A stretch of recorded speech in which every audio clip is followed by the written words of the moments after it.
Good morning everyone. In our previous video, we already deal with the concept of Stokes theorem. Here we take one more question from Stokes theorem which needs projection, and question is evaluate f dot dr where C is boundary of the triangle with vertices 2, 0, 0, 0, 3, 0 and 0, 0, 6. Let's start with the solution. According to Stokes theorem,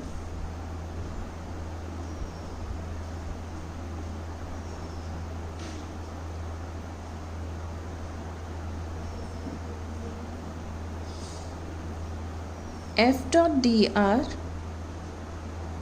is equal to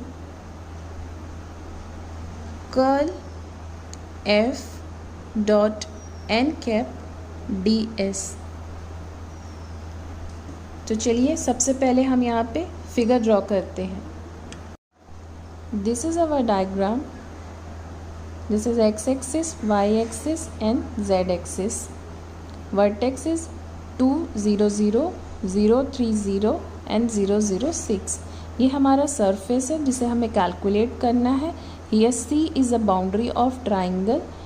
first we have to calculate curl F. We need to find the value of F. So F की value यहाँ पे क्या हो जाएगी, X plus Y I 2x minus Z J plus Y plus Z K. अब हम curl F find out कर रहे हैं.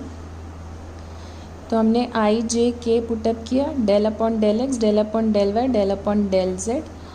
और एक्स डायरेक्शंस में इसका कंपोनेंट है X plus Y, Y directions में कंपोनेंट है 2x minus Z and Z directions में कंपोनेंट है वाई प्लस जेड. हम यहाँ पे इस डिटर्मिनेंट्स को सॉल्व कर लेंगे एंड सॉल्व करने पे हमें वैल्यू मिल रही है 2i प्लस के. किसकी वैल्यू है ये, कर्ल एफ की. नाउ हमें वैल्यू फाइंड आउट करनी है एन कैप की वैल्यू फाइंड आउट करनी है. क्योंकि हम यहाँ पे हमारे रफली डायग्राम पे देख रहे हैं कि ये किसी भी प्लेन पे लाई नहीं कर रहा है. ये हमारा रीज़न जो है वो किस में है, फ्री स्पेस में है.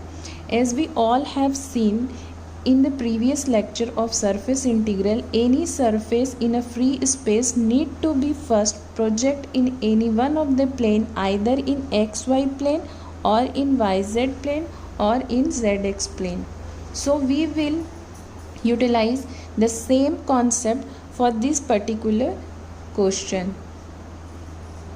तो हम यहाँ पे अब वही कॉन्सेप्ट अप्लाई करने वाले हैं. तो हमारी एन कैप की वैल्यू कैसे फाइंड होगी, ग्रेड फाई से फाइंड होगी.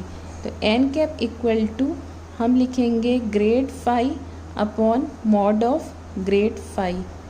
तो हमें इसके लिए पहले वैल्यू फाइंड आउट करनी है फाई की. और फाई की वैल्यू हमें कहाँ से मिलेगी, इस इक्वेशन, किसके इक्वेशन से, जो वर्टेक्स दिया हुआ है वहाँ से हम इक्वेशन फॉर्म करेंगे. तो फाई इज़ हमारा हो जाएगा यहाँ पे 3x plus 2y plus Z minus 6. अब हम वैल्यू फाइंड आउट कर लेते हैं ग्रेड फाई की. तो ये है आपका i del upon del X plus j del upon del Y plus k del upon del Z and the value of phi is 3x plus 2y plus Z minus 6.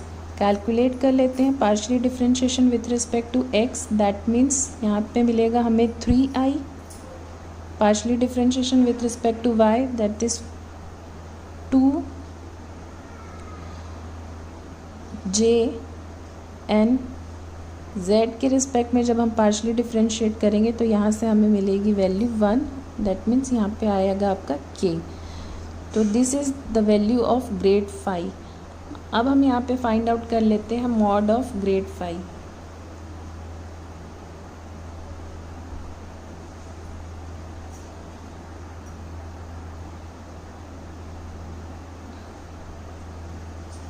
तो इसकी value क्या होगी आपकी, under root of 3 square that is 9, 2 का square 4 plus 1 का square 1.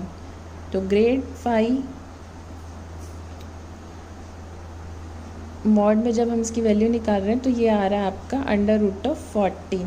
तो N cap की value यहाँ से हो जाएगी आपकी, ग्रेड फाई की वैल्यू थी 3i plus 2j plus k upon under root of 14।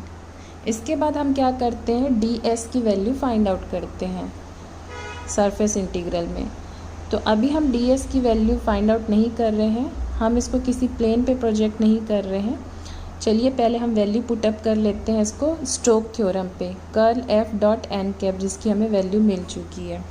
तो हम यहाँ पे सपोज मान लेते हैं इसको इक्वेशन नंबर 1, तो हम इक्वेशन नंबर 1 पे वैल्यू पुटअप कर रहे हैं।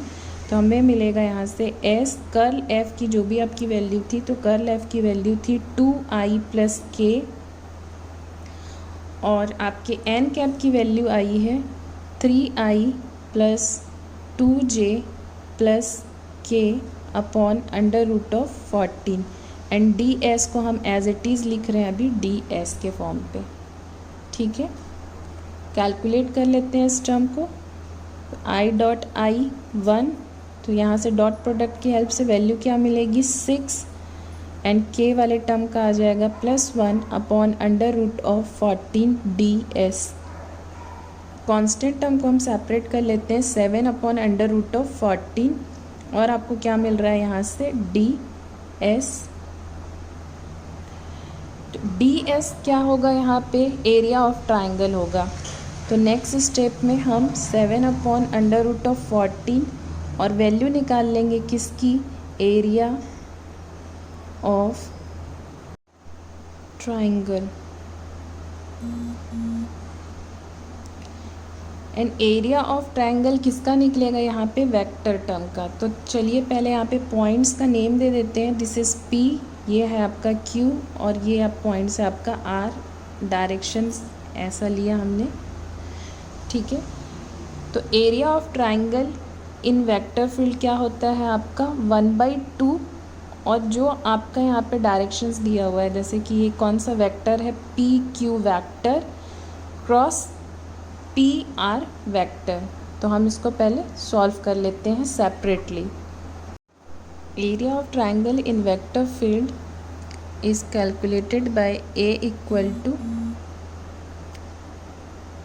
1/2 times of magnitude of the cross product of PQ and vector PR।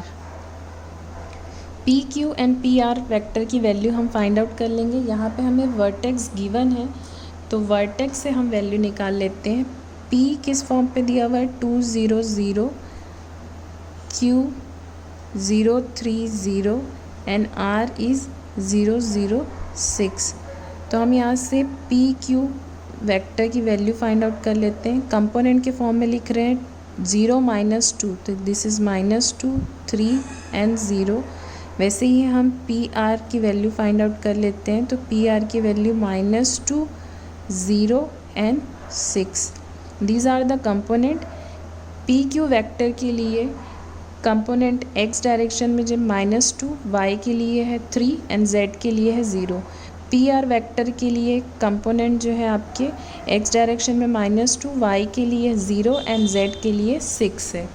अब हम यहाँ से फाइंड आउट कर लेते हैं PQ cross product PR I J K, और in second row we are putting the component of vector PQ। तो यहाँ पे क्या आ जाएगा -2 3 एंड 0, -2 0 एंड 6। जब हम इसको सॉल्व करेंगे तो हमें यहाँ से मिलेगा 18i plus 12j and plus 6k। अब हमें इसका क्या निकालना है, मैग्नीट्यूड फॉर्म करना है। PQ cross PR is equal to 18 square that is 324 plus 12 square that is 144 plus 6 square is 36। तो ये हो गया आपका 6 अंडर रूट ऑफ 14। फॉर्मूले में पुटअप कर देते हैं 1/2, तो एरिया ऑफ ट्राइंगल यहाँ से हो जाएगा आपका 1/2, तो that is 3 under root of 14। तो एरिया ऑफ ट्राइंगल कितना है आपका 3 under root of 14। Area of triangle हमने फाइंड आउट कर लिया है एंड एरिया ऑफ ट्राइंगल है 3/√14। हम उसकी वैल्यू यहाँ पे पुटअप कर देंगे एंड कैलकुलेट कर लेंगे तो 21 is our required answer. Question को हमने डायरेक्ट सॉल्व कर लिया है with the help of area of triangle. If यहाँ पे हम प्रोजेक्शन यूज़ करते तो हमारा अप्रोच क्या होता है इस क्वेश्चन को सॉल्व करने का। तो चलिए हम यहाँ पे प्रोजेक्ट कर रहे हैं अपने सरफेस को XY प्लेन के डायरेक्शंस में। तो XY प्लेन हमने लिया है तो DS हमारा चेंज हो गया dx dy के फॉर्म पे। यहाँ पे वैल्यू होती है n.k, तो वो कितनी आ जाएगी 1/√14। नेक्स्ट स्टेप में ये न्यूमरेटर में चले जाएगा, √14 कैंसिल हो गया, कांस्टेंट टर्म 7 है। लिमिट्स फाइंड आउट कर लेते हैं। तो लिमिट फाइंड आउट करने के लिए हम यहाँ पे इक्वेशंस यूज़ कर रहे हैं 3x + 2y = 6, क्योंकि z क्या है XY प्लेन पे z की वैल्यू 0 है। तो z की वैल्यू हमने 0 पुटअप किया अपने इक्वेशंस में, तो हमें ये इक्वेशंस मिला। ठीक है, यहाँ से हम अब आप स्ट्रिप ले सकते हैं, either elementary strip parallel to y axis और elementary strip parallel to x axis. तो हम यहाँ पे यूज़ कर रहे हैं elementary strip parallel to y axis. तो हम पहले y की वैल्यू फाइंड आउट कर रहे हैं। तो y की लिमिट होगी 6 - 3x/2। तो हमने y की लिमिट पुटअप कर दी, लोअर लिमिट क्या है आपकी 0। सिमिलरली लिमिट फॉर x हम फाइंड आउट कर लेंगे। तो x की लिमिट क्या आ रही है यहाँ से 2, तो हम यहाँ पे अपर लिमिट पुटअप कर दी और लोअर लिमिट इसकी 0 है। ये डायरेक्ट कैलकुलेट हो रहा है क्योंकि integration with respect to y जब आप करेंगे तो dy का इंटीग्रेशन आएगा y, अपर लिमिट पुटअप करेंगे तो ये वैल्यू आपको मिलेगी, लोअर लिमिट में 0 हो रहा है। तो डायरेक्टली हम यहाँ पे लिमिट्स पुटअप कर दिए हैं। नेक्स्ट स्टेप में हम क्या करेंगे, integration with respect to x। हम x के रिस्पेक्ट में अब इसको इंटीग्रेट कर लेते हैं। तो ये कांस्टेंट टर्म है, तो यहाँ पे कितना आ जाएगा 3x - 3/2, x का इंटीग्रेशन x²/2। लिमिट पुटअप करेंगे अपर लिमिट, तो आपकी वैल्यू आ रही है 6, यहाँ से आ रही है 3, लोअर लिमिट पुटअप करने पे इट बिकम 0। तो 7 × 3 दैट मीन्स 21। तो इफ़ आपने प्रोजेक्शंस यूज़ किया तब भी आपका आंसर कितना आ रहा है 21, और जब आपने डायरेक्ट यूज़ किया था तब भी आपका आंसर कितना आ रहा था 21। तो ये 2 मेथड हो सकते हैं सॉल्व करने के लिए। तो हमने पहले डायरेक्ट सॉल्व कर लिया और उसके बाद प्रोजेक्शन से सॉल्व कर लिया है। क्वेश्चंस में दिया हुआ था यूजिंग स्टोक थ्योरम। ये हमारा सरफेस था जो कि लाई कर रहा था फ्री स्पेस पे, इसलिए हमने यहाँ पे प्रोजेक्शंस यूज़ किया है। If you have not seen my previous lecture of surface integral, please find link in description box. And N cap की वैल्यू उसी के अकॉर्डिंग हमने फाइंड आउट की है। एन कैप की वैल्यू फाइंड आउट करने के बाद हमने ds फाइंड आउट कर लिया, और ds के लिए हमने यहाँ पे डायरेक्ट यूज़ किया है area of triangle. I hope आपको ये सारी चीज़ें बहुत अच्छे से क्लियर हुई होंगी। If you have any doubt in a Stokes theorem, please mention in comment box. In our next video, we deal with volume integral and Gauss divergence theorem. If you like my work, please like, share and subscribe. Thanks for watching.